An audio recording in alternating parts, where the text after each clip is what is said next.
et nous passons à l'ordre du jour de notre réunion. Donc, Monsieur le Commissaire, merci d'avoir patienté quelques instants, mais vous voyez que les décisions se prennent à l'heure actuelle très très rapidement. Donc, nous sommes ravis de vous accueillir aujourd'hui pour faire un point d'actualité sur les sujets qui sont sous votre responsabilité et qui sont très sensibles dans notre commission.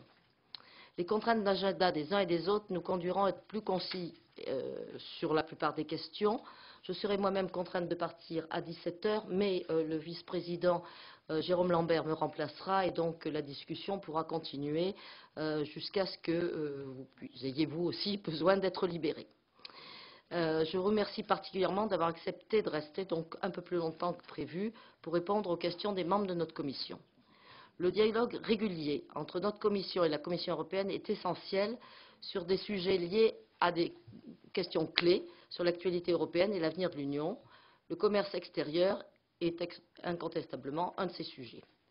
Nos collègues Sebada Goma, qui sont là d'ailleurs, et Marie-Louise Faure ont été chargés par notre commission d'un rapport sur le juste échange au plan international et ont, dans ce cadre, présenté hier une communication sur la proposition d'instruments de réciprocité sur les marchés publics qui a donné lieu à une proposition de résolution que nous évoquerons. Il y a eu beaucoup de questions hier à nos deux collègues. Je ne doute pas qu'elle les relaie auprès de vous aujourd'hui et que vous entendiez aussi de la part de nos collègues un certain nombre de ces mêmes questions. Alors voici, pour entrer dans le vif du sujet, quelques questions que je vais moi mettre en entrée de ce plat qui sera votre intervention. Donc l'Europe doit-elle se résoudre à constater l'impasse au sein de l'Organisation mondiale du commerce ou peut-elle reprendre l'initiative des négociations multilatérales ces négociations qui sont en général plus favorables aux pays en développement.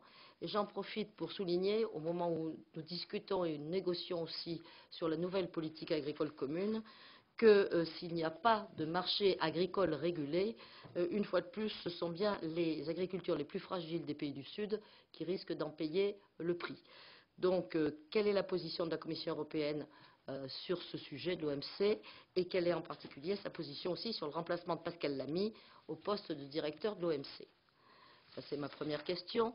Par ailleurs, la Commission européenne s'est engagée depuis quelques années sur la voie d'accords bilatéraux. Et le concept de réciprocité, porté par nos deux collègues largement, donc dans les échanges, a du mal à s'imposer dans une Europe qui ne nous paraît plus que très libérale. Vous portez, comme certains États membres, une forme de protectionnisme, nous répondent un certain nombre d'États. Est-ce que les prochains accords seront plutôt sur cette ligne que défend le commissaire Barnier de la réciprocité, ou bien est-ce qu'effectivement nous serons toujours sur une ligne plus libérale? En tout cas, pouvez-vous nous préciser les grandes lignes de la proposition législative qui est envisagée et qui viserait donc à tirer les conséquences de la violation de leurs engagements par nos partenaires commerciaux? L'année 2013 va être marquée par l'adoption du mandat de négociation d'un accord de libre-échange entre les États-Unis et l'Union européenne. Cette négociation est importante en soi, mais aussi parce que le contenu de cet accord influencera l'ensemble des négociations à venir avec d'autres pays. Il faudrait particulièrement veiller à ce que cet accord respecte notamment un haut niveau d'exigence environnementale et sanitaire et contienne des mesures destinées à prévenir des secteurs sensibles de notre économie. Notre commission travaille, je vous l'ai dit tout à l'heure, sur la réforme de la politique agricole commune. Les politiques européennes doivent respecter une cohérence et il ne faudrait pas que des secteurs entiers de notre agriculture européenne soient sacrifiés et servent de monnaie d'échange dans des accords de libre-échange. Il ne faudrait pas, par exemple, qu'une partie des territoires de l'Europe soit vidée de toute activité agricole sous prétexte d'avoir un bon accord de libre-échange. Au moment où la France a annoncé des mesures de soutien à la filière solaire, par ailleurs, pouvez-vous nous préciser où en est le contentieux avec la Chine concernant les panneaux photovoltaïques? Que pensez-vous de l'initiative lancée par les pays du Forum Asie-Pacifique de libéralisation des services et des biens environnementaux? Enfin, pour ne pas être longue, parce qu'effectivement nous voulons vous écouter largement, quelles sont à votre avis les perspectives pour la mise en œuvre d'une taxe carbone ou plus largement d'ailleurs d'une contribution climat-énergie au sein de l'Union européenne, mais aussi à ses frontières? Voilà pour les premières questions. Je vous remercie de tous les éclairages que vous allez nous apporter et croyez bien qu'ensuite mes collègues vont relayer par toute une série de questions. Merci, Monsieur le Commissaire. Merci beaucoup, Madame le Président. Et chers collègues parlementaires, membres de la Commission des affaires étrangères, l'Europe, nous en sommes tous conscients, traverse un moment critique.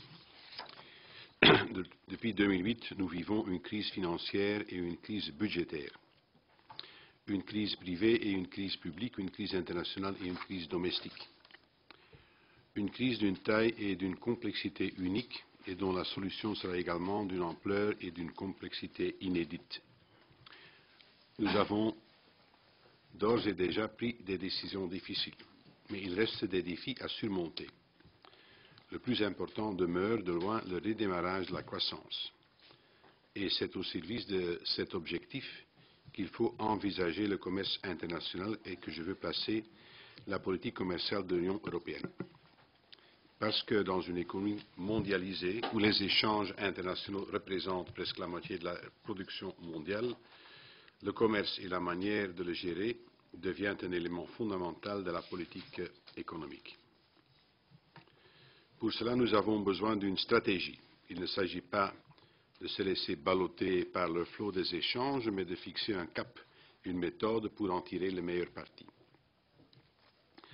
Mais cela requiert en retour d'être capable d'analyser avec justesse le fonctionnement du commerce mondial et la nature de nos intérêts, au-delà des clichés et des a priori.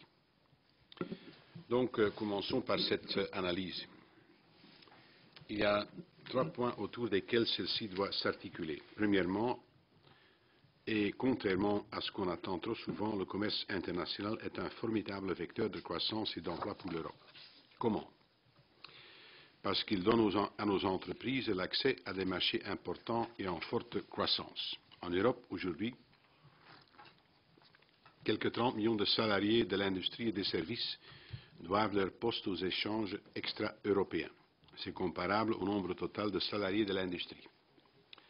Ce chiffre a déjà augmenté de 10 millions depuis 1995 et devra augmenter encore si nous voulons retrouver la croissance. Parce que dans les années à venir, 90% de la croissance mondiale sera générée hors Europe. Naturellement, la croissance sans précédent des économies émergentes nous oblige à faire face à une concurrence inédite.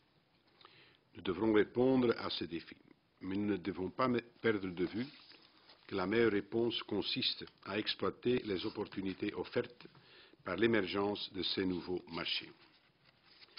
Il serait naïf de croire que l'on peut simplement fermer la porte à ces nouvelles sources de concurrence. Il serait fort regrettable de fermer les yeux sur ces opportunités. Notre politique est donc une politique d'engagement actif de nos partenaires émergents. Nous ne craignons pas la concurrence, mais nous souhaitons qu'elle respecte des règles claires et justes qui maximisent les opportunités de chacun. Dans le même temps, nous ne devons pas sous-estimer les bénéfices que nous pouvons tirer d'un plus grand engagement de nos partenaires traditionnels.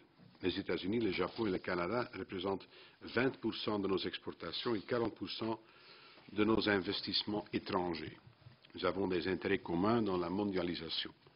Le renforcement de nos relations nous donnera un levier accru dans la régulation de la mondialisation.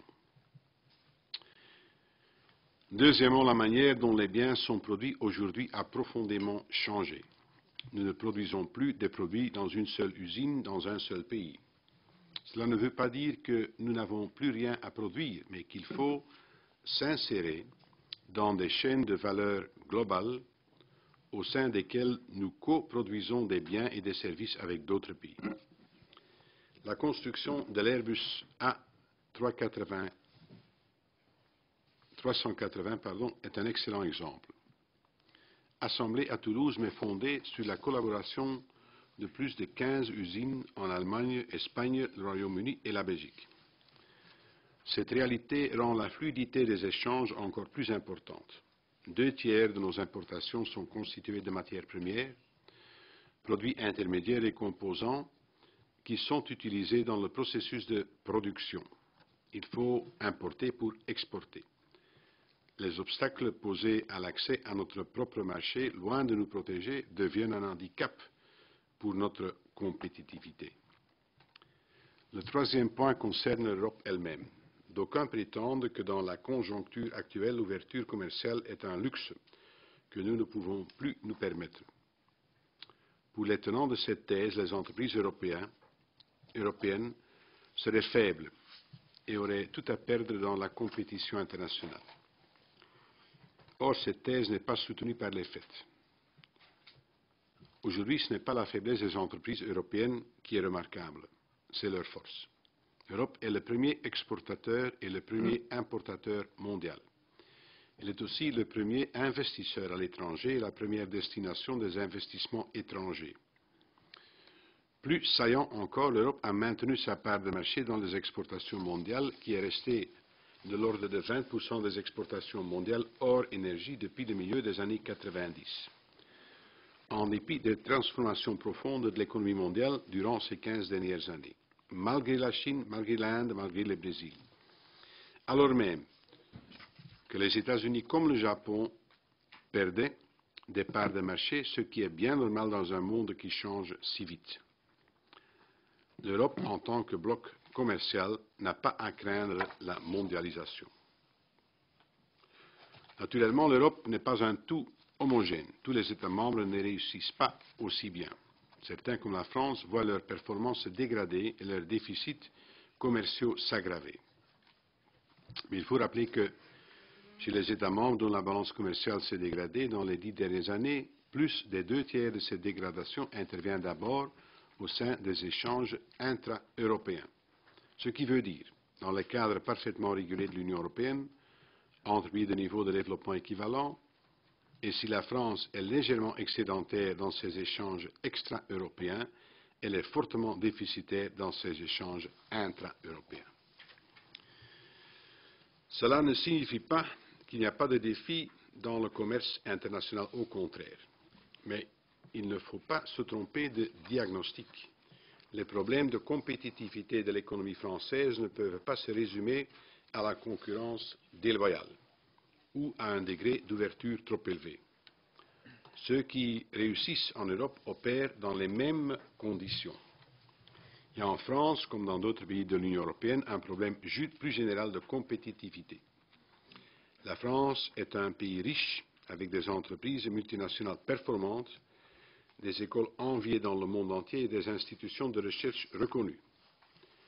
Mais, comme le Conseil de l'Union européenne l'a relevé dans ses recommandations pour la France, il est urgent d'entreprendre des réformes de fond dans plusieurs domaines, quant au fonctionnement du marché du travail, par exemple, ou à l'ouverture des services ou du secteur de l'énergie.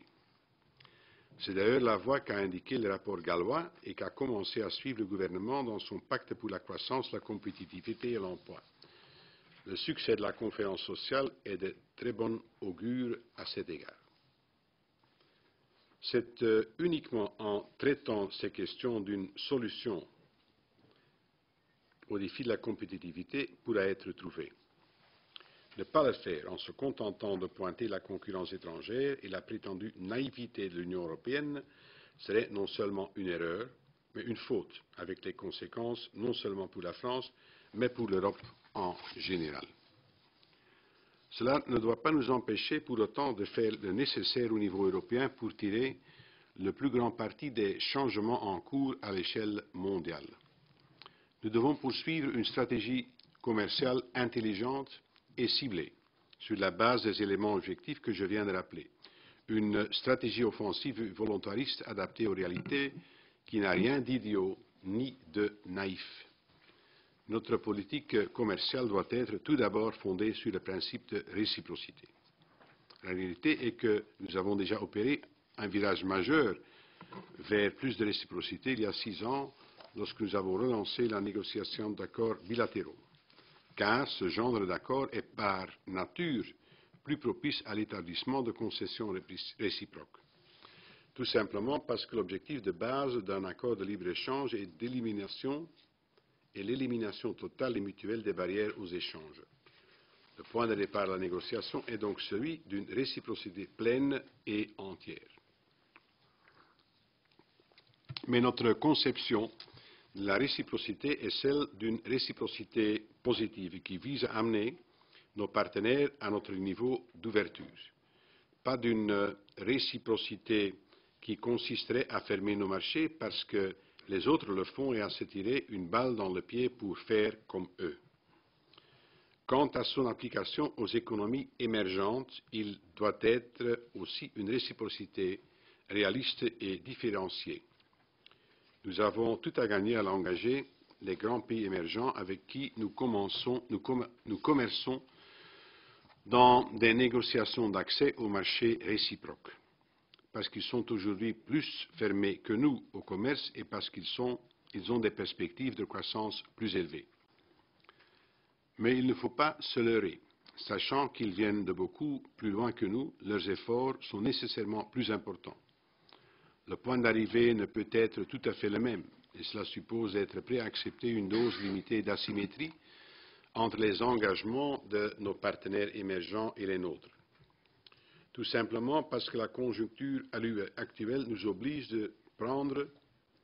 à prendre une posture plus offensive que par le passé. Nous devons nous positionner sur ces marchés en croissance. Cela ne veut non plus dire que nous n'avons plus d'intérêts défensifs auxquels nous devons prêter attention. Nous les intégrons systématiquement dans notre approche des négociations commerciales par l'intermédiaire de périodes de transition plus longues ou de clauses de sauvegarde qui évitent toute évolution incontrôlée des échanges. Mais il faut aussi comprendre que les sensibilités sectorielles que nous rencontrons sont souvent le résultat d'un problème plus large qu'il convient de traiter avec d'autres instruments. Qu'est-ce que cela veut dire en pratique? Il faut commencer par le plus important. Malheureusement, au niveau multilatéral, les éléments clés du cycle de droit restent bloqués et sont susceptibles de le rester pendant une période non négligeable.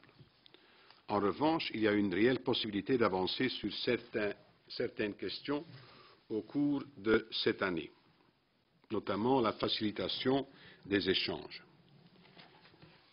Nous allons travailler dur pour obtenir un accord lors de la conférence ministérielle de Bali en décembre. Surtout, nous avons développé un agenda de négociations bilatérales sans précédent et qui est probablement le plus ambitieux aujourd'hui parmi les grandes puissances commerciales. Si nous parvenons à la mener à bien, cette série d'accords bilatéraux pourrait relever structurellement notre trajectoire de croissance à hauteur de 2% du PIB ou 250 milliards d'euros pour l'ensemble de l'Europe. Les accords de libre-échange que nous négocions couvrent non seulement des barrières commerciales traditionnelles, comme les droits de douane, mais tous les sujets clés pour nos entreprises et d'avenir, comme les services et l'investissement, les obstacles d'ordre réglementaire, les marchés publics et la protection de la propriété intellectuelle. Nous avons d'abord ciblé les pays émergents. Nous négocions notamment avec les pays de l'Asie et du Sud-Est, regroupés dans l'ASEAN, et avec l'Inde. Un accord avec l'Inde nous permettrait pour la première fois d'engager un grand pays émergent dans un exercice sérieux de libéralisation des échanges sur une base réciproque.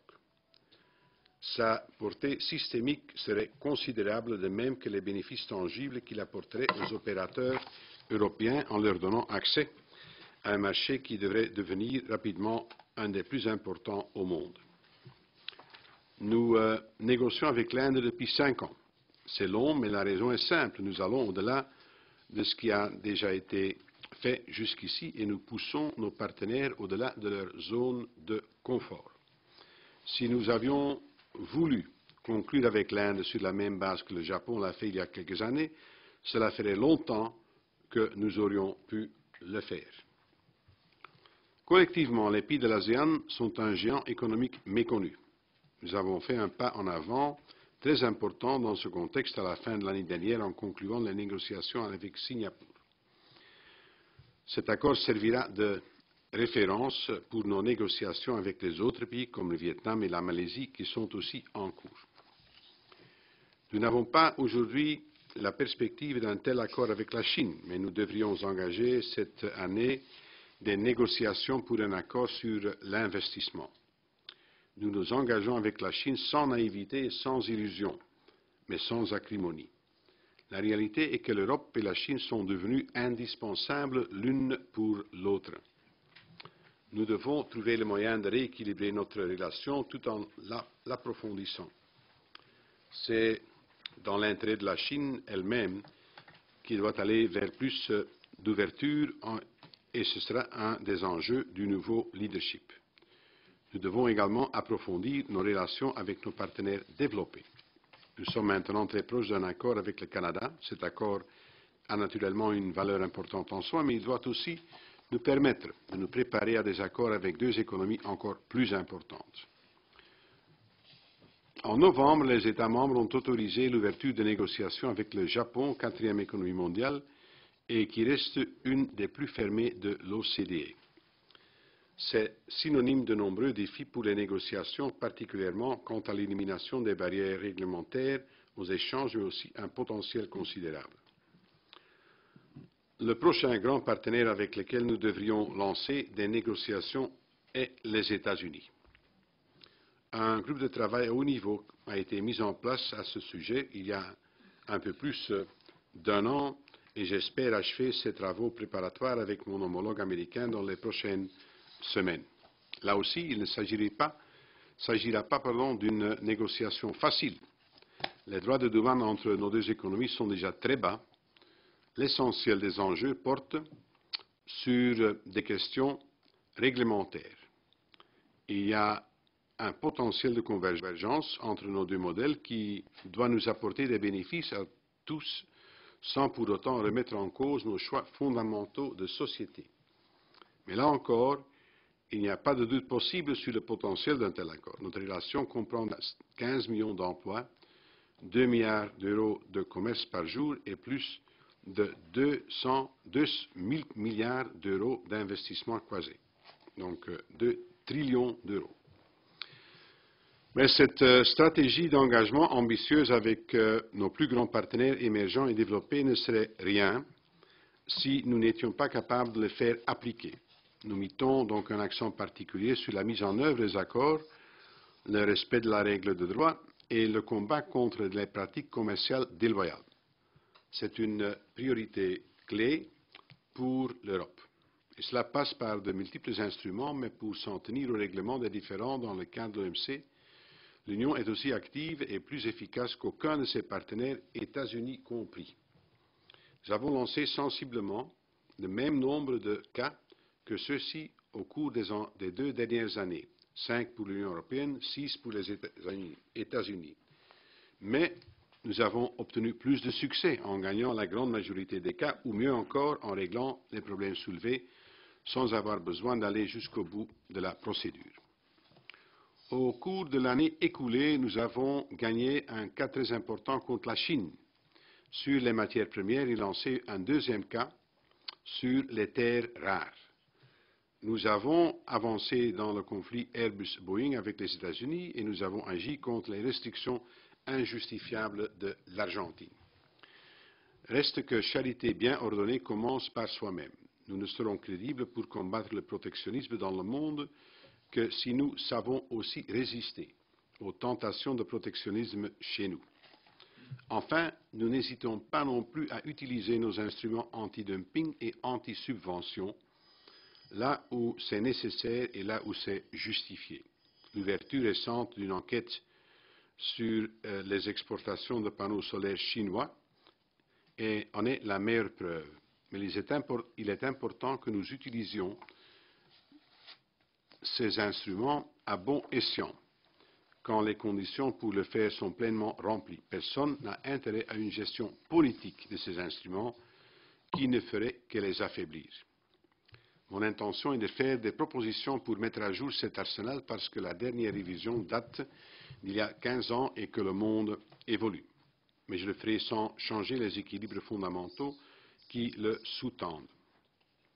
Madame la Présidente, Mesdames et Messieurs, je l'ai dit, notre stratégie commerciale est probablement la plus ambitieuse qui ait été développée jusqu'ici et la plus couronnée de succès. J'ai appris que la ministre du Commerce extérieur, Mme Brick, a développé une stratégie pour le commerce extérieur de la France qui concentrera les efforts de l'administration sur un certain nombre de pays et de secteurs où la demande est forte et où l'offre française est reconnue. j'ai regardé la contribution de notre politique commerciale à cette stratégie. Je suis heureux de constater que les accords que nous avons déjà mis en œuvre couvrent déjà la quart des exportations françaises vers les pays ciblés par Mme Brick. Si nous mettons en œuvre l'agenda que je viens de vous présenter, ce sont 3/4 des exportations françaises vers ces pays prioritaires qui seront couvertes par des accords de libre-échange et bénéficieront de conditions extrêmement avantageuses d'entrée sur le marché de nos partenaires. Pour mener à bien cette politique, il nous faudra cependant l'appui de tous les États membres. Les difficultés sont nombreuses, c'est normal, mais certains intérêts sectoriels spécifiques nous poussent trop souvent à changer de cap, voire à faire marche arrière. Ce n'est pas une option pour l'Europe dans la conjoncture actuelle. Nous ne tirerons pleinement parti du nouvel ordre du monde qu'en le modélant à notre avantage, pas en lui tournant le dos. Et je vous remercie, Madame la Présidente, Mesdames et Messieurs, pour votre attention. Merci beaucoup, Monsieur le Commissaire. Alors, Jérôme Lambert va prendre ma place pour piloter les questions-réponses. Je suis désolée d'être obligée de vous quitter, mais merci beaucoup pour cet exposé qui nous a quand même donné déjà.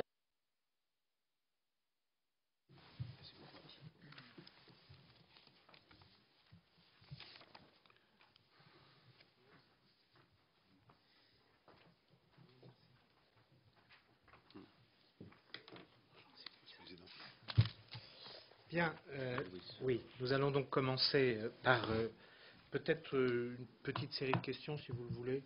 On va demander à plusieurs collègues de poser des questions, puis vous répondrez sans qu'il y ait trop de questions à la fois, mais on va voir. Hein. Marie-Louise. Oui, la question, vous avez répondu parfois en partie à ces questions. J'aurais simplement voulu vous en poser deux. Je suis chargée avec ma collègue Seba Dagoma d'un rapport sur le juste échange au plan international. Si la notion de réciprocité que vous défendez avec le commissaire français Michel Barnier a du mal à s'imposer en Europe, quelle appréciation portez-vous sur celle du juste échange ? Et puis, j'ai présenté avec Jérôme Lambert, votre voisin, en début d'année 2012, je recule, un rapport sur la Chine. Vous l'avez évoqué à travers votre propos, mais j'aurais voulu savoir, enfin peut-être que vous appuyiez un peu plus pour savoir comment avoir avec ce pays une relation équilibrée, un dialogue constructif. Et l'Europe ne gagnerait-elle pas à présenter un front uni alors que les États membres essaient aujourd'hui de tirer leur épingle d'un jeu qui finalement est favorable à la Chine et beaucoup moins à chacun d'entre nous? Comment inciter ce pays à respecter les règles du commerce international sans aller toujours au contentieux forcément long? Et pensez-vous que l'on pourrait discuter d'un accord sur l'investissement? Enfin, si la proposition d'instrument de réciprocité sur les marchés publics est adoptée, sera-t-elle à même d'inciter la Chine à ouvrir ses marchés publics et à adhérer à l'accord plurilatéral sur les marchés publics? Merci, Monsieur le Commissaire. On demande peut-être à Christophe Carèche de... Ah, pardon, c'est Madame Dagoma. Je vous remercie. Monsieur le Commissaire, j'ai une question à vous poser. J'ai bien écouté votre intervention et j'ai compris que vous étiez partisan d'une réciprocité positive, c'est-à-dire qui consiste à amener nos partenaires à ouvrir leur marché de la même manière que nous. Alors, je voulais vous poser la question de savoir quelle était la méthode pour y parvenir, selon vous. La seconde question, c'est précisément sur le règlement instaurant le principe de réciprocité dans les marchés publics. Je voudrais savoir, en fait, comment vous voyez les choses en termes d'aboutissement, puisque je pense que le rapporteur va rendre son rapport au mois de juin. Et donc, on espère en fait qu'il va aboutir, qu'il va passer en séance l'année prochaine. Je voulais savoir comment vous pensez que les négociations vont se passer avec un certain nombre de pays qui semblent être réticentes à l'accepter, à l'adopter. Je voudrais également savoir en fait où en est l'état des discussions sur les accords de partenariat économique avec les pays ACP. Et voilà. À ce stade, ce sont les seules questions que je souhaiterais vous poser. Série, Monsieur le Commissaire. Je suis entre vos mains, Monsieur le Président. Je vous en prie.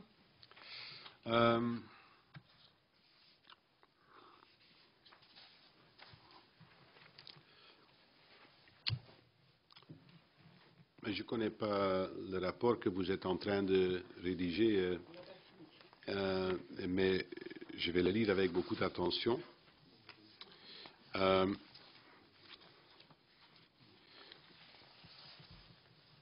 ça dépend de ce qu'on entend sous le dénominateur juste échange.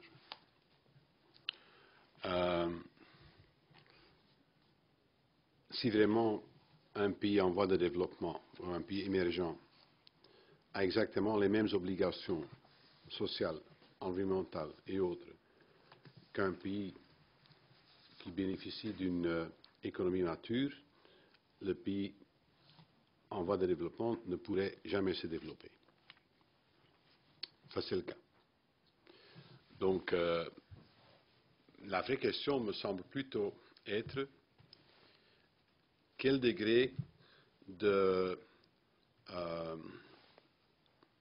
divergence est acceptable. Donc, quelle différence dans les conditions nous sommes prêts à accepter. Et c'est un sujet qui est très difficile et qui est dans nos esprits quand nous négocions avec les pays en voie de développement.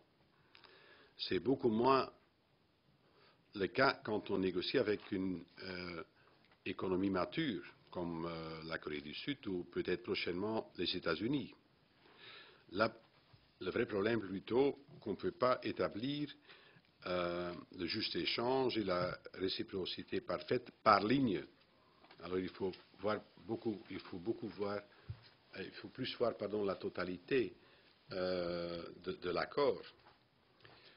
Mais en fait, le juste échange, la façon de laquelle ce terme est utilisé par certains, cache une notion très protectionniste vis-à-vis les pays en voie de développement et parfois aussi vis-à-vis les pays émergents.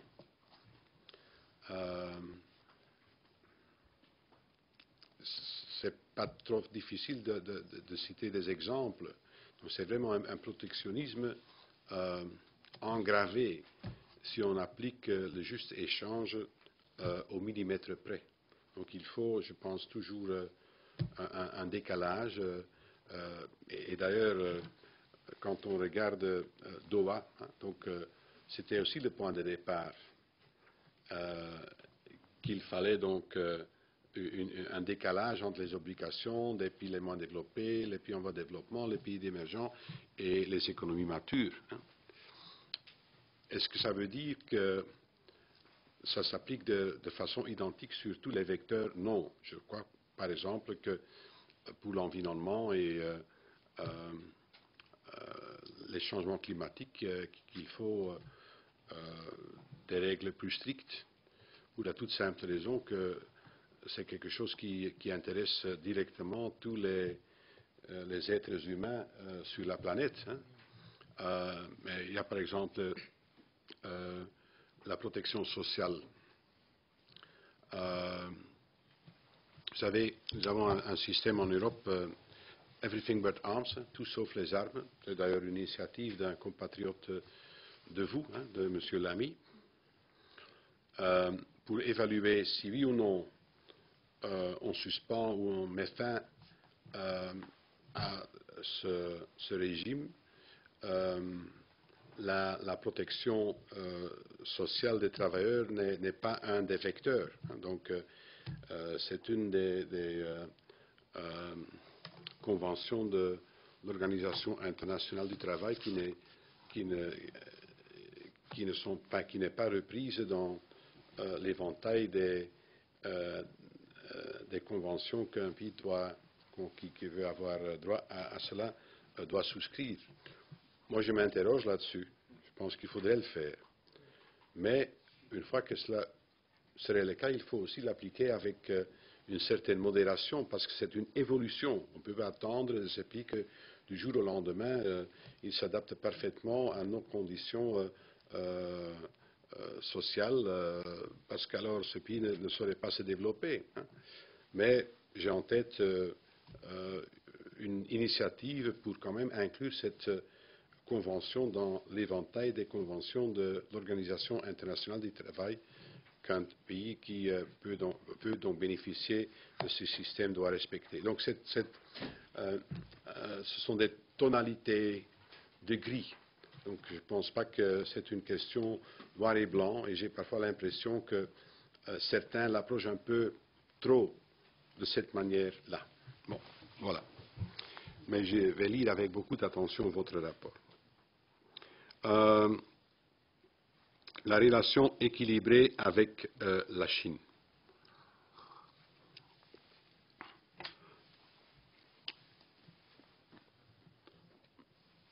Quand on regarde les pays émergents, et notamment aussi les pays qui ont émergé il y a 30 ou 20 ans,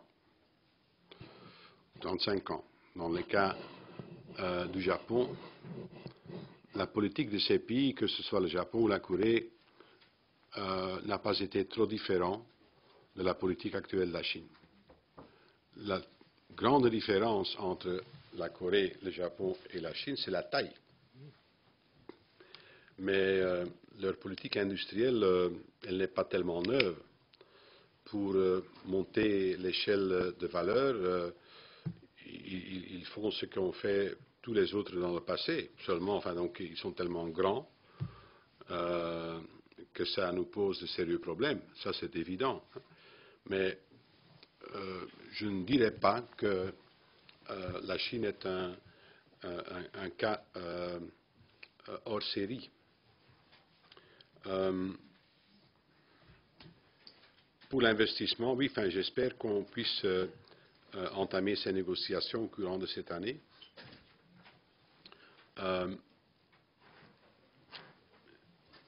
Lors de 2 sommets consécutifs, la Chine a marqué son accord que pas seulement la protection des investissements, mais aussi l'accès au marché figurerait sur l'ordre du jour. Mais je ne peux que constater que l'obtention d'un mandat de leur part traîne. Et c'est aussi pourquoi nous traînons un tout petit peu, parce que ce serait un peu idiot que nous soyons prêts et que puis la Chine dise, enfin bon, ça ne nous intéresse plus, hein, il faut quand même un certain parallélisme dans les procédures. Donc j'espère qu'on puisse commencer ces négociations, mais je suis aussi d'avis que ça ne vaut pas la peine de commencer les négociations si l'accès au marché ne figure pas à l'ordre du jour.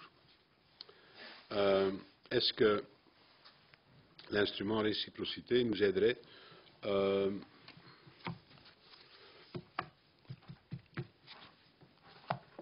pense que c'est une question évolutive, hein, parce qu'il est vrai que nos marchés publics sont beaucoup plus ouverts que les marchés publics américains, par exemple. Mais quand on regarde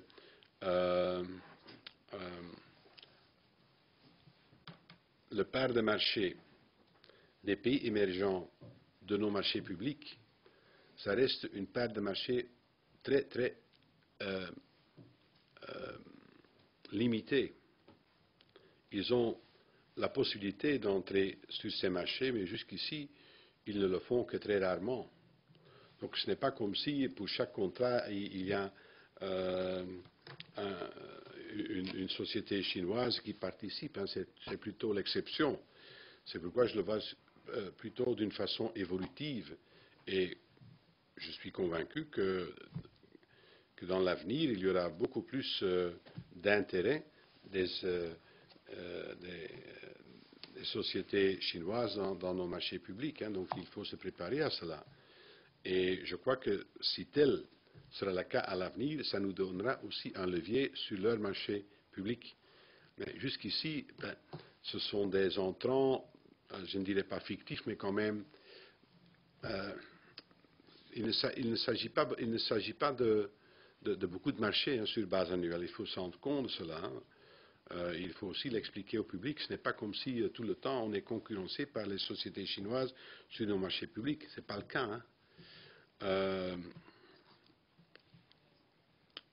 La réciprocité positive. Je veux dire par cela, madame, que un accord de libre-échange, l'idée qui est à la base, c'est qu'il y a des concessions réciproques et qui reflètent un équilibre, pas forcément par secteur, C'est beaucoup plus difficile cela, mais dans la globalité, qu'il faut là donc la réciprocité et que quand il s'agit d'une négociation, d'une négociation avec un pays développé, que les efforts doivent être à pied d'égalité. Ça, c'est d'après moi la réciprocité positive. De le faire par ligne, ce n'est pas envisageable ni souhaité. Il faut regarder quels sont nos intérêts offensifs et faire de sorte que cela est reflété dans le résultat des négociations. Et il faut aussi jouer notre marché, qui est quand même le plus grand marché au monde, hein, donc c'est un atout important. Certains disent que c'est devenu un peu plus difficile parce que nous sommes quand même confrontés à une crise économique, c'est vrai, mais je pense que finalement, ça n'a pas tellement d'importance parce que, oui, enfin, on utilise naturellement cela dans les négociations, mais en fin de compte, les pays qui négocient avec nous se rendent très bien compte des opportunités que notre marché leur offre. Donc, je ne dirais pas que nous sommes tellement affaiblis par la crise, pas dans les résultats, il me semble. L'instrument réciprocité, le calendrier. Là, nous sommes entre les mains du Parlement et du Conseil. Nous avons fait notre proposition. Elle est donc actuellement sous discussion au Conseil. Ça n'avance pas trop bien. Il y a certains pays membres qui sont opposés et ça n'avance non plus au Parlement. Mais moi, je ne vais pas me mêler dans les affaires du Parlement. C'est le Parlement qui doit établir son calendrier. J'ai été parlementaire moi-même pendant plus de 25 ans, donc je n'avais accepté non plus que l'exécutif commande les calendriers du législatif. Oui, s'il vous plaît. Ma question était pourquoi? Parce qu'effectivement, certains pays en fait ne souhaitent pas, sont très hostiles en fait à ce principe. Et donc, je voulais savoir en fait, est-ce que vous pensez qu'il pourrait y avoir, qu'on pourra réussir en fait à les convaincre progressivement ou pas? Comment vous voyez en fait les discussions? C'est ça qui m'intéresse en fait de votre point de vue. Certains pays sont réticents parce qu'ils pensent qu'ils peuvent mieux s'arranger avec la Chine dans le contexte actuel que dans un contexte européen. C'est une des faiblesses de l'Europe, que c'était d'ailleurs une des questions de votre président. Est-ce qu'il ne faudrait pas plus de solidarité? Oui, il faudrait beaucoup plus de solidarité entre les pays membres, mais il faut aussi observer que de temps à autre, chacun de ces États membres pêche dans cette matière. Il n'y a pas cela ne se limite. Pardon? C'est un tour de rôle. C'est un tour de rôle, oui. Mais les pays tiers et notamment la Chine jouent là-dessus, non? Ils maîtrisent parfaitement ce jeu. C'est un jeu de dupes pour nous. Mais puis on voit un avantage sur le court terme et on cède. Et c'est pas, enfin, tout le monde le fait. Du moment qu'ils en ont l'occasion, ils le font. Malheureusement, mais c'est le cas. Les accords de partenariat économique, les APE,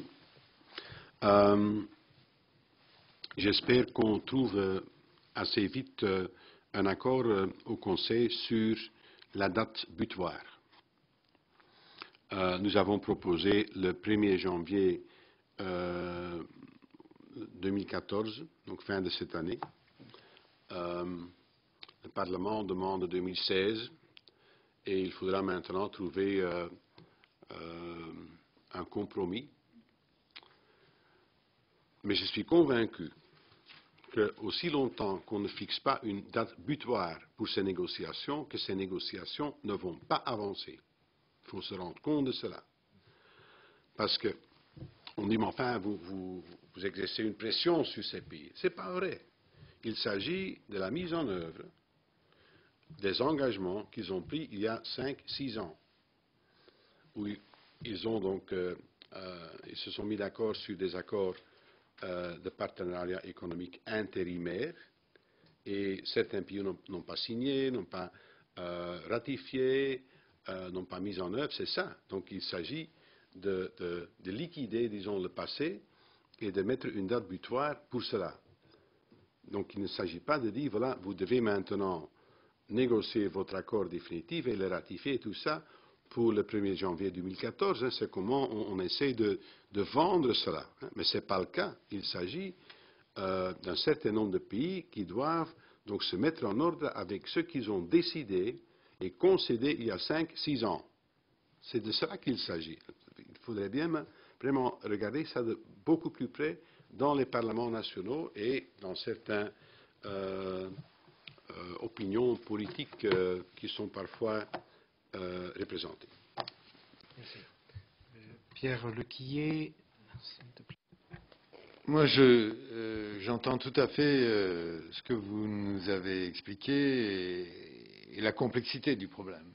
C'est-à-dire qu'il faut à la fois plus de liberté, plus de développement du commerce, et en même temps, il faut répondre, comme vous l'avez dit, pas forcément de façon complètement égale, mais à la fermeture d'un certain nombre de marchés publics dans les pays, notamment émergents, mais aussi aux États-Unis d'Amérique, où ils ont des pratiques.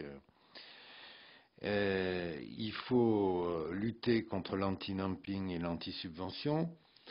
Et j'entends tout à fait ce que vous avez dit et je l'approuve sur la complexité, et que notre premier travail, c'est évidemment d'améliorer notre compétitivité propre, comme vous l'avez dit, à propos de la France notamment. Et moi, ce que je voudrais vous dire, c'est qu'on est à la veille des élections européennes et que... Pardon ? Ça va aller vite, hein, et que dans l'opinion est persuadée que l'Europe ne se défend pas. L'opinion est persuadée que l'Europe ne sait pas se défendre face à ses partenaires, et ça risque de nous jouer un tour, en tout cas pour ceux qui sont pro-européens, lors de ces élections. Donc je voudrais vous dire, monsieur le commissaire, que je comprends tout à fait la complexité des problèmes, mais qu'il y a un problème de communication et qu'il faudrait qu'on sache mieux dans l'opinion ce que la Commission fait et ce que la Commission fait pour lutter contre le dumping, les subventions. C'est un pro-européen qui vous parle. Je suis inquiet de l'évolution de l'opinion. Je pense que l'opinion est plutôt plus négative vis-à-vis de l'Europe et vis-à-vis de sa politique commerciale qu'elle ne l'était il y a 4-5 ans. Christophe Carèche.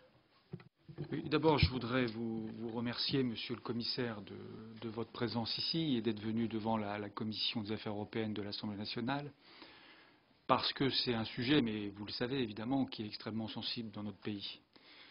Et je reprends un peu ce que vient de dire Pierre Lequillet. Je pense qu'effectivement, il y a un doute, fondé ou pas, je n'en sais rien, sur la capacité de l'Union à se défendre, à défendre ses positions économiques, son appareil économique dans un contexte effectivement de mondialisation et aussi de délocalisation. Alors, il est, à mon sens, évident que ce sentiment est en partie artificielle. Et sur ce plan-là, je ne crois pas. Il y a sans doute des tentations protectionnistes, mais honnêtement, je ne crois pas qu'elles soient partagées, en tous les cas, par ceux qui sont au gouvernement de la France actuellement, puisque vous avez rappelé les décisions qui ont été prises en matière de compétitivité. Je pourrais aussi ajouter les décisions, enfin, ou les perspectives qui sont dégagées en termes de localisation des investissements étrangers en France, hein, puisque il y a eu encore, il y a peu de temps, un certain nombre de choses par rapport à cela. Alors, c'est vrai que la difficulté de l'exercice, c'est que, vous l'avez dit, les choses s'apprécient quand même globalement. Ça veut dire que quand même, par secteur, il y a des secteurs qui manifestement sont soumis à des phénomènes de distorsion de concurrence. Nous avons évidemment le secteur automobile, encore avec les annonces que vient de faire Renault, plus de 7000 licenciements. Ça a été d'ailleurs l'objet de la discussion que vous avez eue avec le gouvernement français sur l'accord avec la Corée. Bon. Moi, je comprends parfaitement la réponse qui a été faite, mais c'est-à-dire que globalement, cet accord semble plutôt aller dans le bon sens dans la mesure où l'Union s'y retrouve, où il y a un partenariat, enfin une ouverture, un accord gagnant-gagnant, si j'ose dire, entre les deux pays globalement. Mais c'est vrai que pour certains secteurs, il y a un impact qui est lourd et qui sont des secteurs aussi qui sont symboliquement importants. C'est vrai aussi qu'il y a la volonté de la France, et moi je m'inscris totalement dans ce mouvement, de défendre une forme de patriotisme économique, au bon sens du terme. C'est-à-dire de faire en sorte qu'on puisse aussi amener, par exemple, le consommateur français à privilégier les produits français fabriqués en France, fabriqués sur notre territoire. Sur ce plan-là, d'ailleurs, je voudrais vous poser la question de la réglementation sur les, comment on appelle ça, les marques, le marquage d'origine, pardon, voilà. Voilà, le Made in, exactement. C'est le Made in. Absolument, absolument. Puisque vous avez retiré, si j'ai bien compris, ce projet de règlement de l'agenda de travail de la Commission. Bon, il y a sans doute des réticences, mais honnêtement, je trouve un peu regrettable que la Commission n'essaye pas d'avancer peut-être plus avant, mais il y a peut-être des bonnes raisons, vous allez me le dire, sur cette question. Il y a aussi une question que je voulais vous poser sur la question de l'acier, pour que les choses soient bien claires. J'ai compris que la Commission avait, à la fin de l'année dernière, si j'ai bien compris, revu, je crois qu'on appelle ça le système de préférence généralisé concernant l'acier, et donc la possibilité d'importation d'acier dans l'Union. Vous me regardez, j'évoque un sujet qui n'a pas l'air de vous parler, je ne sais pas. Il ne s'agit pas de préférence généralisée, hein. Ce n'est pas de cela qu'il s'agit. Hein. Bon, alors vous allez m'expliquer les choses, parce que c'est vrai qu'on a besoin d'avoir un certain nombre d'informations là-dessus. On a entendu un certain nombre de choses. Le système d'observation des importations. D'accord. C'est ça, non? Ce n'est pas les références signalisées. Hein. D'accord. Bon, alors j'ai une information qui n'est peut-être pas exacte, mais enfin, j'aimerais bien que vous nous disiez ce qu'a fait, quelles sont les dispositions. Au courant d'un problème avec les préférences généralisées, bon, je suis par contre au courant d'un problème avec donc l'observation des importations et la façon de le faire. Enfin bon, je vais élaborer là-dessus. Question aussi sur le calendrier des instruments de défense commerciale. Est-ce qu'il y a dans ce domaine des mesures qui sont envisagées pour renforcer donc leur efficacité dans le contexte actuel?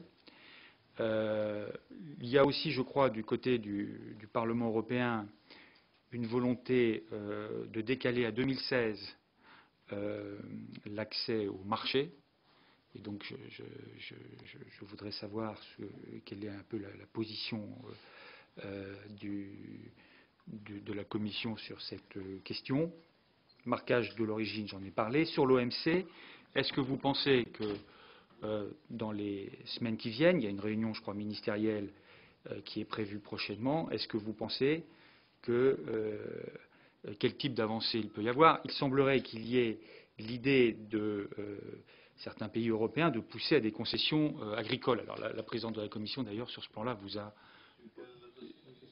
Sur les questions agricoles par rapport à l'OMC, il semblerait que certains pays membres veulent avancer, si vous voulez, sur un certain nombre de négociations et sur la position de l'Union en faisant des concessions sur les questions agricoles. Donc, je voudrais savoir un peu où on en est par rapport à cela. Je finis. Et aussi sur le Canada.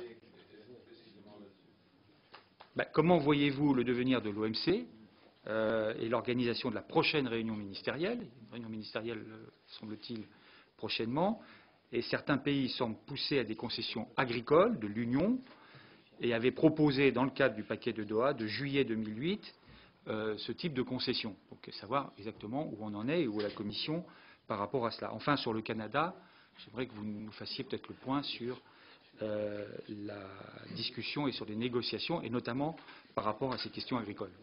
Bon, je te remercie, mais Monsieur le Commissaire est encore avec nous une demi-heure. Il y aura encore 4 questions, Monsieur le Commissaire, en principe. Donc, voilà. Monsieur le Commissaire, on vous laisse la parole. Oui, Michel Piron, tu veux rapidement excuse-moi, mais il va falloir être assez rapide dans les questions. Non, mais je ne demande qu'à être rapide, à condition de pouvoir le faire. Merci, Monsieur le Président. Deux questions, simplement. Sur un plan stratégique, on a vu souvent, me semble-t-il, on constate encore que la Commission semble, par rapport à des grands sujets comme l'énergie, les transports, privilégier dans la concurrence une approche segmentée plutôt qu'une approche globale. Je m'explique. Quand on a des groupes qui ont mis 20, 30, 40 ans à intégrer les infrastructures et en même temps la distribution, si vous voulez, s'agissant par exemple du transport ferroviaire. Quand on a des groupes qui ont mis des décennies pour intégrer, s'agissant par exemple des télécommunications, les investissements de très long terme avec des amortissements concernant les infrastructures, avec en même temps la puissance de distribution, on a une approche qui était manifestement une approche d'intégration verticale. Il semblerait quand même que depuis des années, la Commission privilégie en revanche la désintégration, si vous voulez, de ces grands groupes qui ont été constitués. Et pour ma part, je me permets d'indiquer que ça me semble soulever au moins 3 questions auxquelles je souhaiterais que vous apportiez votre éclairage. 1. Quelle est la politique de long terme? Est-ce que la question du long terme par rapport au court terme rentre dans les critères de jugement de la Commission? On n'amortit pas des infrastructures à la vitesse où on amortit éventuellement des installations de distribution. 2. La question de la sécurité, éventuellement dans la durée, si vous voulez, des approvisionnements est tout à fait majeure, s'agissant d'infrastructures en termes d'énergie, par exemple, mais également de transport. Et donc, et enfin, dernière question que soulève cette approche, on parle beaucoup de concurrence interne en Europe, mais à l'échelle du monde, puisque vous avez évoqué la question externe, eh bien, des grands groupes qui prétendent se positionner à l'échelle du monde ont peut-être davantage à gagner dans de l'intégration verticale que dans des approches complètement segmentées. Et puis ma deuxième question, vous avez évoqué la question de l'Europe exportatrice, mais vous avez évoqué quand même les différences entre les zones européennes de ce point de vue. N'y a-t-il pas quand même une divergence assez profonde que vous pouvez peut-être difficilement arbitrer entre une Europe privilégiant le commerce et donc de ce point de vue-là les achats au plus bas prix possible et une Europe privilégiant la production et donc de ce point de vue évidemment demandant des prix plutôt plus élevés, pour le dire autrement, entre capitalisme rhénan et capitalisme anglo-saxon, quel est votre positionnement?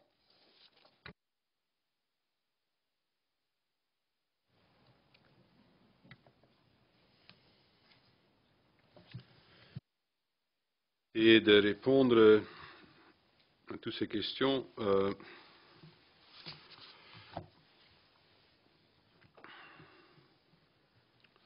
L'Europe ne se défend pas. J'ai l'impression que nous nous défendons assez bien. Pardon?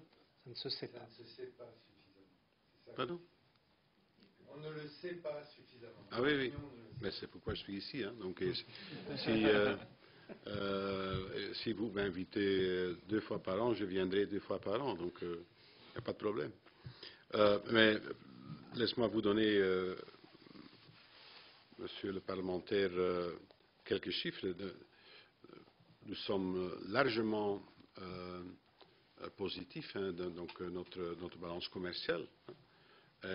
Et l'excédent monte d'année en année, donc c'est difficile de dire qu'on ne se défend pas et qu'entre-temps, nos exportations marquent un décalage de plus en plus grand vis-à-vis de nos importations. Et d'ailleurs, il faut, hein, parce que sinon, on ne saurait pas payer notre facture énergétique ni nos minéraux qu'il faut pour notre industrie. Hein, donc, on ne se défend pas.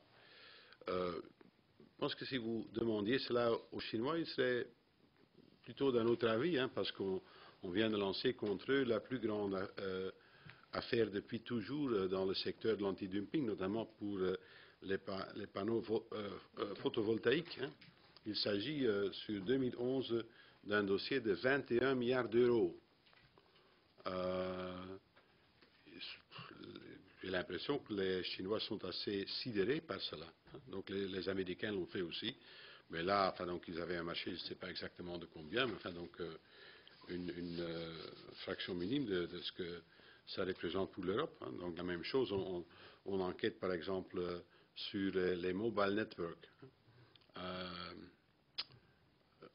Et où nous envisageons même, on n'a pas encore pris de décision, on verra bien dans les mois à venir, mais où on n'exclut pas d'initier un dossier ex officio. Hein. Donc, sans qu'il y ait une plainte, parce qu'il y a 3 sociétés dans ce secteur. C'est Ericsson, Nokia Siemens et une société française, Alcatel-Lucent, qui se plaignent, et à juste titre, mais qui ne déposent pas plainte. Non, c'est le cas. Et je crois que c'est un dossier bien stratégique. On a eu très récemment un dossier contre la Chine sur les matières premières qu'on a gagné. Et nous avons maintenant entamé un nouveau dossier sur ce qu'on appelle les terres rares, donc certains minéraux qui sont très importants pour la haute technologie. Donc ce n'est pas vrai qu'on ne se défend pas, mais il faut aussi concéder que l'Europe et la Commission est quand même trop facilement utilisée par les États membres et les responsables politiques des États membres comme bouc émissaire. Hein. Donc si les politiques nationales prendraient un peu plus de responsabilité pour ce qu'ils font ou ce qu'ils ne font pas, ça rendrait notre vie aussi un peu plus facile. Ceci dit, je suis maintenant accoutumé à être bouc émissaire, donc je vais le rester pour le reste de mon mandat. Est-ce que ça pose des problèmes sectoriels? Ça peut poser des problèmes sectoriels, c'est clair. Vous avez mentionné le secteur automobile. À vrai dire, je pense que les problèmes que traverse ce secteur en Europe n'ont rien, mais strictement rien, à voir avec les accords de libre-échange. Strictement rien. Jusqu'ici, on a un accord avec un grand producteur d'automobiles, c'est la Corée du Sud. Les tarifs ont diminué de 1,8%, de 10 à 4,2%. Si ça vraiment est de nature à bouleverser l'industrie automobile en Europe, il y a d'autres problèmes. Non, c'est difficile hein, d'imaginer cela, que c'est vraiment ça la cause, d'autant plus que quand on regarde les chiffres, votre marché en France a été moins bouleversé que dans d'autres pays, et beaucoup de ces voitures sud-coréennes sont des voitures européennes hein, qui sont produites en Tchéquie et en Slovaquie. Hein. Ce sont des produits européens, hein, comme des Ford qui sont produits en Europe ou des Opel qui sont produits en Europe. Hein, donc, un produit européen, c'est un produit qui est fait en Europe, hein, enfin, largement fait en Europe, où le contenu européen est donc prépondérant. Il y a de vrais problèmes dans le secteur automobile. Ce n'est pas ma compétence. Il y a déjà assez de choses à régler, mais prenons aussi l'exemple du Japon. On va commencer les négociations d'ici 2, 3, 4 mois, je ne sais pas. Hein. C'est catalogué comme un produit sensible. Ça veut dire qu'il y aura des périodes de transition. On peut s'attendre qu'une négociation avec avec le Japon prennent 3-4 ans, hein, donc parce que c'est une négociation très compliquée. Ça veut dire qu'il y a une décennie avant que ça pourrait avoir un impact sur le marché européen. Est-ce que vous ne pensez pas que pendant cette décennie, il faudrait faire quelque chose dans ce secteur, plutôt que de se plaindre sur ce qui pourrait arriver avec le Japon d'ici une décennie, si on ne fait rien entre maintenant et 5-6 ans, même moins. Donc, c'est clair que le secteur automobile sera en pleine crise. Hein. Je ne vais pas donner des commentaires sur une société spécifique, mais je constate quand même que cette société, elle annonce aussi qu'elle va donc bâtir une usine en Algérie, non? C'est pas le cas? À ma connaissance, oui. Et c'est probablement une décision qui est bien fondée, mais on peut pas approcher cela en pêle-mêle. Hein, donc, il faut quand même essayer de voir la globalité. Mais il est vrai qu'ils peuvent se présenter des problèmes sectoriels. L'agriculture a été mentionnée ici, c'est un problème. Oui. Pourquoi? Parce que pour de multiples raisons, mais avant tout parce que nos partenaires sont intéressés par notre marché. Et il faut arriver à des compromis. Par exemple, le Canada, ils ont un intérêt offensif dans le secteur agriculture. Si on ne trouve pas une réponse à cette demande offensive, ils ne sont pas d'accord avec le Canada. Et c'est quelque chose qu'il faudra donc mesurer. Hein, donc, qu'est-ce qui est acceptable, qu'est-ce qui ne l'est pas. Le Made in. Oui, nous avons abandonné ce projet, mais pour des raisons très claires, parce que c'est sur la table du Conseil depuis 3 ans, non? Ah non? Même plus. Même plus. Et le Conseil n'en veut pas. On a déjà fait des positions intermédiaires, et le Conseil n'en veut simplement pas. Et puis, il y a quelques mois, il y a eu un arrêt, donc une décision de l'OMC qui fait que d'obliger donc un pays importateur de faire le médit, l'étiquetage et pas la production européenne n'est plus acceptable pour l'OMC. Oui, il y a une telle décision, hein, très claire. Hein. Et puis les industries européennes n'en veulent pas. Hein. Ils n'en veulent pas et parce qu'ils trouvent que c'est un coût supplémentaire. Mais tout le monde se rend compte que ça ne passe jamais au Conseil, certainement pas dans la mouture actuelle. Est-ce qu'il existe une mouture qui pourrait passer le Conseil? J'ai des points d'interrogation, mais de toute façon pas la proposition qui était actuellement sur table. Puis que vous êtes un patriote, hein, pourquoi pas, hein, donc, mais on ne va pas raviver l'industrie française en demandant aux gens d'acheter français, hein, parce que ce n'est pas facile de trouver des produits français. Hein. La très grande majorité des produits, il y a une partie française et puis d'autres parties d'autres pays. Hein. Et puis, mais bon, si un Français le fait, enfin, donc c'est son propre choix. Hein, donc, seulement, ça ne résout pas le problème. Le problème n'est pas là. Pas du tout. Non, le problème est dans la compétitivité de l'industrie française. On ne va pas remédier cela en achetant français. On va remédier cela, on va remédier cela en augmentant la productivité et la compétitivité de l'industrie française, ce qui, d'après moi, d'ailleurs, est faisable. Ce n'est pas du tout impossible, mais pas en demandant les gens d'acheter. Enfin, vous savez, les gens achètent ce qui, d'après eux, est le plus beau marché pour la qualité qu'ils requièrent. Hein. Sauf peut-être quelques patriotes, mais pour l'instant, ils regardent le prix. Qu'est-ce que j'ai pour ce prix, puis ils l'achètent. Hein. En général, les produits qui viennent des pays, un certain nombre de pays, ne sont pas nettement meilleurs que les produits français. Hein. Mais ce n'est pas ça la discussion, monsieur. Ils sont plus chers. Bon, je pense que ce qui est erroné dans ce raisonnement, c'est de penser que c'est par cela par une telle approche qu'on va raviver l'industrie française. Non, on va le faire en augmentant la compétitivité de l'industrie française. C'est ce qu'il faut. Oui, c'est ce qu'il faut. L'acier. Je pense que je sais de quoi il s'agit. Il y avait un système d'observation des importations d'acier en Europe. Et j'ai mis fin à ce système parce que ça ne nous apportait rien. Donc il n'y a pas des évolutions anormales dans les importations. Et puis par le biais de nos services de douane, nous sommes parfaitement au courant de ce qui se passe dans les importations de l'acier. Donc on peut très bien observer cela par les données des services douaniers qui sont donc consolidées par la Commission, notamment par mon collègue Semeta. C'est de cela qu'il s'agit. Est-ce qu'il y aura des concessions agricoles à l'OMC? Excusez-moi.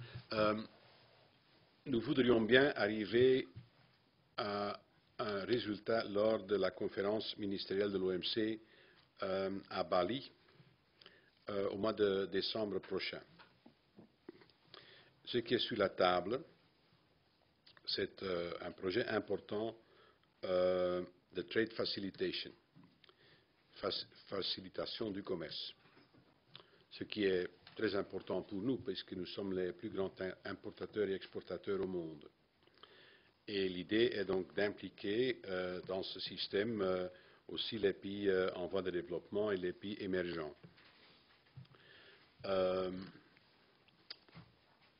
Pour faire passer cela, il y a deux choses qui sont très importantes. Un, il faut résoudre le problème technique. Et je veux dire par cela que ce n'est pas seulement un problème du secteur commerce, mais aussi un problème du secteur douanier. Il faut donc harmoniser les procédures douanières. Et là, un peu tout le monde est convaincu que son système est le meilleur. Donc là, il y a encore un important travail à faire. Et puis, deuxièmement, il faudra probablement un paquet ou éventuellement export competition. Et ça porte donc aussi sur les produits agricoles en ferait partie. Mais jusqu'ici, on n'a pas fait des concessions et disons que le paquet n'est pas définitivement établi non plus. Et il s'agirait d'ailleurs d'éventuelles concessions qu'on avait déjà une fois faites lors des négociations de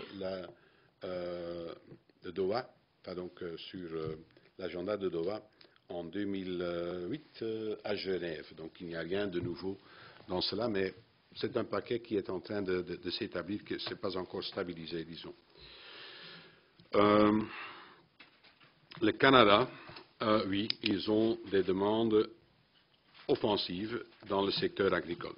Si vous le permettez, Monsieur le Commissaire, je vous remets une question qui avait été préparée par une collègue qui est absente parce qu'elle est députée de Saint-Pierre-et-Miquelon et elle ne peut pas être là aujourd'hui. Mais elle souhaitait qu'on vous pose cette question.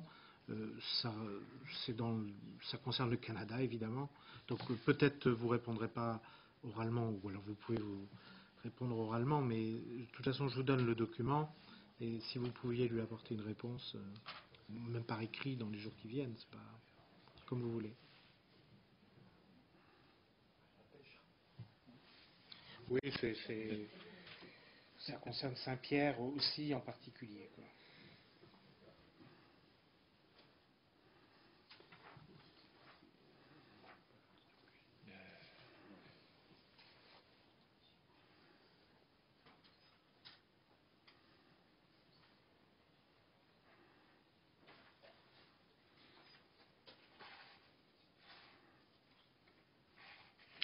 Je vais regarder ça de plus près. C'est un territoire outre-mer, non? Oui, oui. C'est ça, hein? C'est tout près du Canada. Oui, oui, je vois. Mais, donc je vais regarder ça de plus près.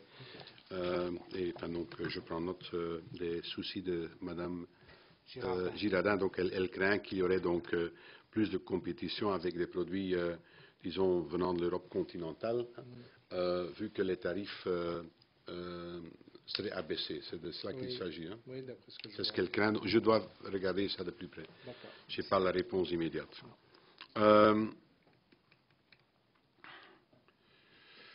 Oui, il y a eu plusieurs questions donc, de votre collègue qui est parti entre-temps. Ma réponse aurait été de lui dire que ça ne porte pas sur le commerce. Enfin, c'est tout à fait différent. Ça porte sur le transport, sur l'intégration verticale ou horizontale du transport en commun ou des postes et tout ça. C'est de cela qu'il s'agit. Donc, c'est pas du tout ma portefeuille.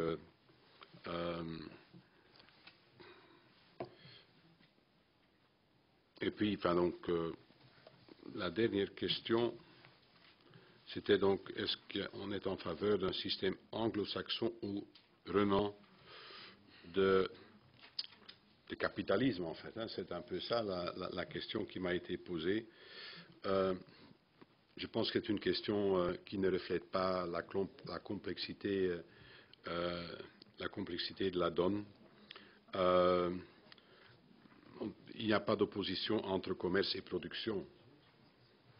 On ne peut pas avoir de production sans commerce. Non? Produire seulement pour le marché européen, ça n'a plus aucun sens. Donc, le plus qu'on a de production, le plus qu'il faudra exporter. Sinon, il y aurait une approche d'autarkie. Et même dans un pays en voie de développement, l'autarkie ne marche pas, donc certainement pas dans la plus grande économie au monde, enfin, donc qui s'inscrit forcément dans l'économie mondiale, qui est d'ailleurs le plus grand joueur dans ce bal de commerce. Non? Donc l'idée qu'il y aurait une opposition entre commerce et production, puis navré que votre collègue n'est plus là, mais enfin, d'après moi, ça ne reflète pas une réalité dans le monde. Bien. Il nous reste à peu près 7 minutes. Deux collègues souhaitent poser des questions. Alors, si vous voulez avoir des réponses de Monsieur le Commissaire, en 7 minutes, il faut que vos questions soient assez courtes. Gilles Savary. Oui, je vais essayer d'être bref. Je vous remercie le commissaire d'être ici. Je sais la difficulté de son mandat. C'est un des pires mandats de commissaire, parce que chaque fois qu'on va en négociation, on est sous surveillance d'États membres qui vous donnent des mandats différents sur chacun des secteurs, l'agriculture et autres. Je sais que ce n'est pas facile. Mais quand même, nous sommes dans un pays qui peut être considéré comme frileux, parce que ça fait vrai que depuis 10 ans, nous sommes en déficit extérieur et que c'est la faute à personne. J'en conviens. Il n'empêche quand même que, outre le problème d'opinion publique qui devient quand même préoccupant pour l'image même de l'Union européenne, pas du pays, il y a deux choses j'ai deux questions, si vous voulez. La première, c'est qu'il y a une politique commerciale européenne, mais comme il y a dans tout autre État, cette politique commerciale n'est pas déconnectée de la stratégie monétaire. Parce que la monnaie, c'est quand même un outil essentiel. Et donc, je vous pose une question abrupte dont je pense avoir la réponse, mais j'aimerais que vous la précisiez. C'est est-ce qu'à un moment donné, quand on est face aux Chinois, on évoque ce type de questions?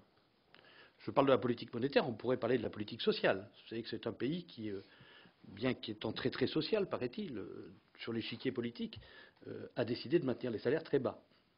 Bon. C'est quand même pas des arguments qui sont totalement neutres. On ne peut pas dire que le marché est libre et non faussé quand on est en face de gens qui ont des réserves de change colossales, pratiquent une politique de sous-évaluation systématique de leur monnaie pour envahir le monde avec leurs produits. Donc, est-ce qu'il y a un début de commencement de prise de conscience qu'il faut au moins mettre ça sur la table? Est-ce que c'est mis sur la table? Ou est-ce qu'on fait semblant que tout ça n'existe pas et on traite uniquement la politique commerciale dans le marché des biens? Ça, c'est la première chose. La deuxième chose, c'est qu'on dit qu'il faut être compétitif. Pour être compétitif, il faut avoir une industrie puissante. Or, au niveau de l'Union européenne, puisque vous négociez à l'échelle de l'Union, la puissance de l'industrie est liée à un dogme qui est le dogme de la compétition interne, c'est-à-dire du marché intérieur. Il n'y a pas de politique industrielle. C'est-à-dire que, pas de politique industrielle. Dans d'autres pays, il y a des politiques industrielles. Quand vous prenez la Russie, par exemple, vous avez une politique industrielle hyper puissante en matière d'énergie. hyper puissante. Quand vous prenez les États-Unis, c'est un exemple européen, j'en conviens, mais justement, c'est parce que c'est un exemple qui montre que le reste ne fonctionne pas. Ben, les États-Unis, ils ont fait leur aéronautique sur le dualisme. C'est-à-dire que c'est le Pentagone qui amortit la recherche, et même les premières éditions des moteurs américains qui permettent de vendre très peu cher après les avions de Boeing. C'est un contre-exemple chez nous, puisque nous avons fait pareil. C'est un seul contre-exemple de politique industrielle européenne avec des avances remboursables. Mais dans tous les autres domaines, quelle stratégie on a opposée dans certains domaines qui sont des domaines émergents, par exemple sur la télématique, sur tous ces produits de la stratégie de l'information, alors qu'on n'a que des règles de marché, Si tu veux que Monsieur le Commissaire réponde, il faut Pardon, s'arrêter. j'arrête. Jean-Luc Bleven. Oui, Monsieur le Commissaire, merci. Juste un mot sur l'accord de libre-échange entre les États-Unis et l'Europe. Alors j'entends bien donc l'objectif qui est de parvenir donc à un accord global, une libéralisation totale de l'accès au marché.